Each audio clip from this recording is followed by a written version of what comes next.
Bilirsinizmi, axır biz müasirlik dedikdə nəyi nəzərdə Aha. tuturuq?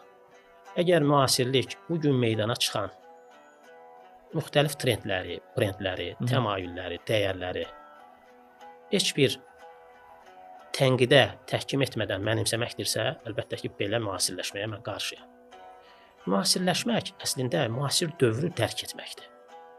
Əgər sən gedən prosesləri dərk edə bilirsənsə və dəyişən dünyada zəruri dəyişiklikləri başa düşüb həyatıma gətirə bilirsənsə, bu mənada müasirlik qəbul ediləndir. Ümumiyyətlə, müasirlik o şeydir ki, biz yeni hadisə və əşyaları sahib olduğumuz dəyərlər əsasında nəzərdən keçiririk. Bunlar xüsusən mənəvi dəyərlərdir və zərərli olmayan, insanı insanlıqdan uzaqlaşdırmayan, insana fərdiyyətçilik aşılamayan, özü ilə birlikdə əxlaqsızlıq gətirməyən yenilikləri qəbul edirik və beləliklə müasir ola bilirik. Bu mənada həm inanclı, həm də müasir olmaq mümkündür.